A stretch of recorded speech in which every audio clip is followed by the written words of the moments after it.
Hey everybody, this is Leo Kofler's section from Marcel van der Linden's Western Marxism and the Soviet Union.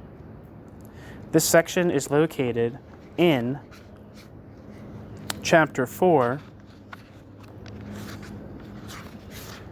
from the quote, Great Patriotic War, end quote, to the structural assimilation of Eastern Europe, 1941 to 56.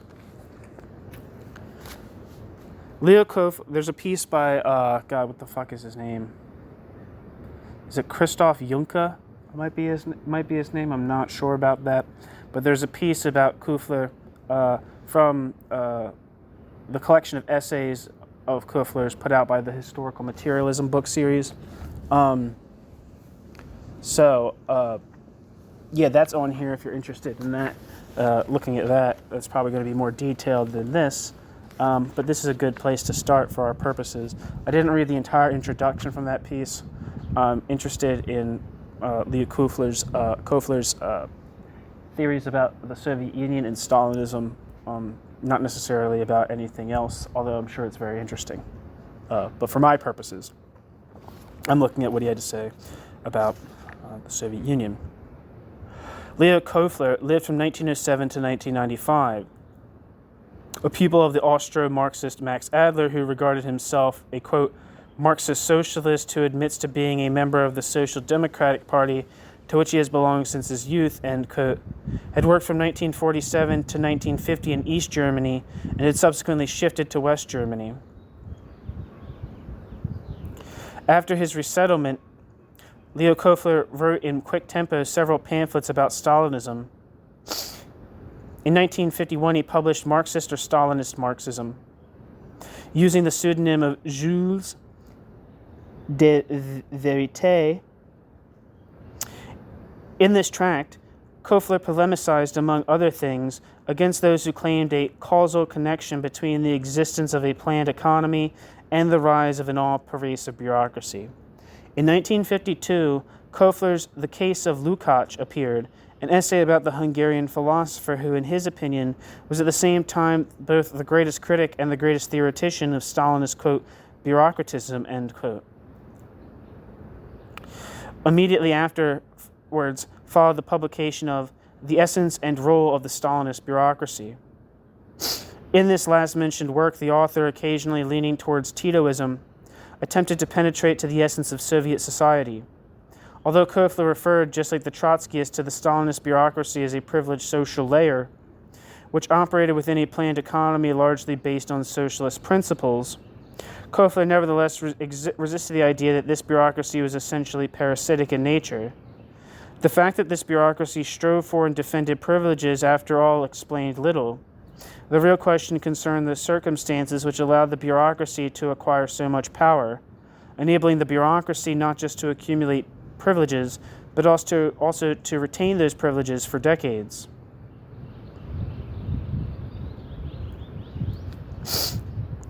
Kofler argued that even a post-revolutionary society emerging from a highly developed capitalist country with a lengthy democratic tradition would have to contend with several internal difficulties.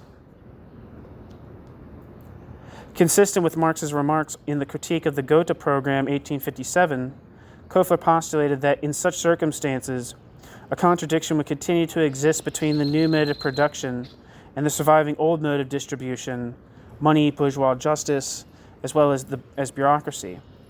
However, in the case of a democratic transitional society, decision-making would occur from below, and thus the possibility of a bureaucratic degeneration of the planned economy would be precluded thereby. In the case of the Soviet Union, however, other big problems complicated the situation. Firstly, democratic traditions were lacking almost completely. Those few forces which could have prevented a development towards a new dictatorship were decimated during the Civil War. Secondly, Russia around 1917 did not have an advanced level of industrial development.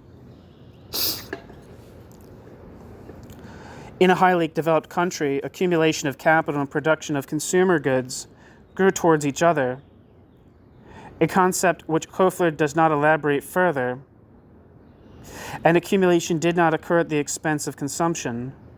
In an underdeveloped society like the Soviet Union, however, a gap between both sectors of the economy was visible. Primitive accumulation, consisting of the production of means of production, took place at the expense of the production of consumer goods. The bureaucracy should thus shoulder the contradictory task of bridging the gap, or at any rate, of ensuring that it did not become explosive. Ostensibly, it had acted as an objective umpire, exclusively interested in the interests of the totality, i.e. the maintenance of a, quote, balance, end quote, between accumulation and consumption. But in reality, it defended the interest of accumulation against the interest of the masses. Within the framework of this policy, it had no scruples about extending its power over more and more areas of social life, including the cultural and spiritual ones.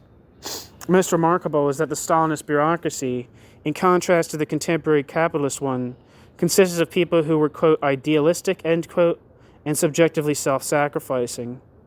Kofler identifies a certain parallel with the early bourgeois bureaucracy in the 16th and 17th centuries. Just like functionaries in that era, embroiled as they were in a stubborn fight against the vestiges of feudalism, the Stalinist elite was also dedicated as well as optimistic. Both social groups showed those features which Marx and Weber considered typical of the early bourgeoisie. Quote, accumulation, frenzy, diligence, and the grounding of this attitude in morality, with the goal of realizing a primarily discipline-oriented educative effect, not only in one's own ranks, but above all among the working masses, end quote. That's actually very interesting. It goes without, end quote, Kofler. It goes without saying that Kofler linked this analogy, which he did not want to extend too far, since the Stalinists lacked ascetic fanaticism and individual striving for frugality, to the fact that both bureaucracies were instrumental in any process of primitive accumulation. On the strength of this analysis, Kofler reached the conclusion that Stalinism, with Stalinism's bureaucracy and terror, would, quote, sooner or later, end quote, disappear. As soon as the gap between accumulation and consumption has been closed, a planned economy on a democratic foundation could emerge. That's the end. I'm not sure, so I'd have to recheck the article to be more confident in making this determination. But I think the word that Christoph Juncker uses for Leo Kofler is a reform communist, right? Which I think could apply to people like Isaac Deutscher and maybe like Tariq Ali, who saw like a great promise in Gorbachev, and other people that are kind of like that. Probably certain segments of like Orthodox Trotskyism you could probably describe as like Orthodox communists, meaning insofar is that there was like tendencies within the Soviet Union that lent themselves to democratization and liberalization while preserving the socialized or the nationalized means of production, something like that.